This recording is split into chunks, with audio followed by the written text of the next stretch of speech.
episode, I talked about drop hitting and how you can practice the drop hitting, where you stand there and you can practice feeling yourself drop into your own mass, feeling kind of that plyometric effect pushing back, or as the legendary, boxer Jack Dempsey called it, the Dempsey drop or the drop hit. So when you're practicing with a partner, very similar to non-telegraphic punching, what it also does is it allows you to be able to drop in, not give it away, and hit with tremendous force. So for example, if I'm here working with a partner and I want to just drop hit, what do you say, a jab, from here, as I drop, I'm going to also get a little rotation. And you'll notice I'm kind of almost, and you see this in karate, it's actually a good technique, almost like I'm pulling back on a bow. And what I'm doing is, as I'm dropping, and I'm bringing my right shoulder back so you can see this, and my left shoulder is going forward as I'm dropping into my mass, it's also building in the rotation. But what happens is at speed, it happens so fast and so suddenly. Most of the times when you see a boxer do it, it just looks like he's throwing his arm out, when in fact, that's not what he's doing. He's actually rotating the hip. What he's not doing is he's not over-rotating or moving more than what is necessary, because he knows if he misses and overcommits, he now exposes himself, he's going to get his block knocked off. So as I'm here, as I rotate and drop into this thing, that's all it is. I'm just dropping in, rotating the hip as I drop, and I'm also catching that rotational inertia. If I'm going to follow up with the other hand, then watch what I'm going to do. I'm dropping. Now there's going to be another drop where I'm actually going to push from the rear leg, and I'm going to drop into the forward leg, and I'm going to deliver the hammer. So what I'm doing is I'm dropping and I'm dropping. Now let's say I want to go from here with an uppercut. I'm just going to drop again, and I just keep dropping and laying the wood on them until I turn their head into a big sack of gravel, so to speak.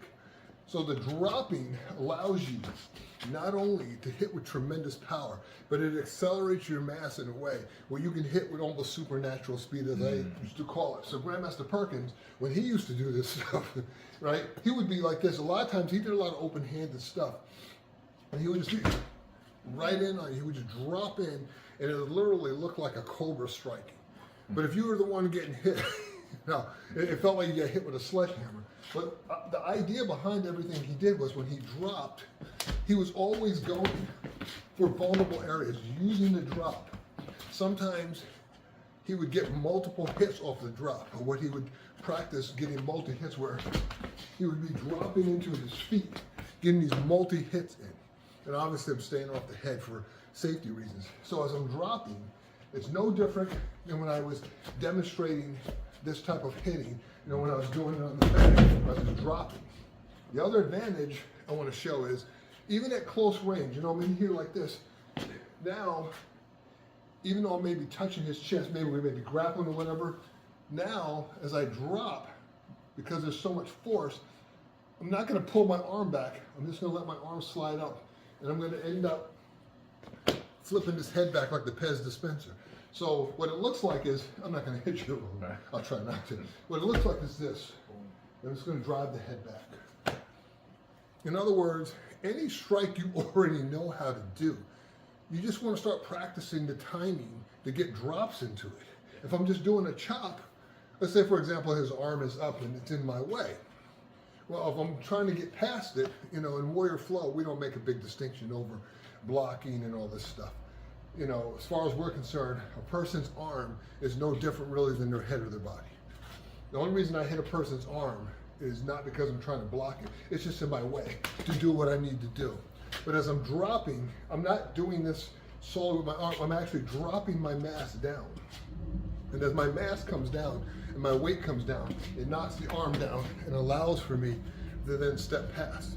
Because unless he can do shoulder flies with my mass times velocity and all that other stuff, that we gaffed off in algebra class, right? He's not getting around that. And I can hammer fist down, I can hammer fist, all these different things. But it really is predicated off of getting that timing with the dropping. And the more you practice it, the easier it becomes, where you can just do this stuff. Even here, say my arm is up, he wants to clear my arm, he just drops it, just knocks it out of the way. The illusion that he looks like he's just hitting with his hand is simply because his whole mass is coming down. So to a person watching it, it looks like he's just doing that. In reality, it's this kind of motion.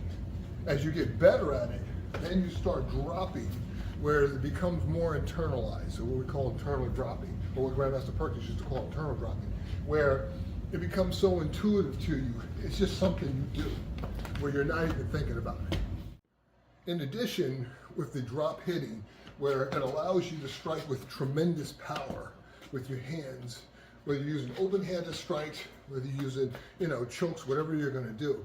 It also allows you to kick in ways that make no sense. In other words, the same type of drop that I would do to drop in a strike, I can also use it to position myself to kick. If you ever watch like how they kick field goals, right? The kicker steps into it and follows through. But there's a drop. A guy kicking a soccer ball, there's a drop in what he's doing. So what I'm doing is I'm dropping, and as I drop, I'm just going to break the leg and hammer him. Or if I'm going to use a knee, because I may have to, I'm going to drop that knee right in, and I'm going to hit him right in the sciatic nerve, give him a little case of sciatic or whatever to do.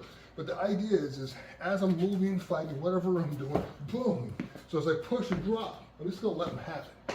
And obviously I'm pulling all these strikes because this stuff gets dangerous. But you can see how effective it can be as you start adding combinations between elbows, the hand, the knees, kicking, all this stuff, to the person getting hit like this, or you've never experienced it before, it's literally like, as we used to describe it, Grandmaster Karen, when you move with him and he started hitting you, it felt like you were on the inside of a cement mixer with a bunch of sledgehammers, and you're just getting hit from every direction, and none of it is a positive experience.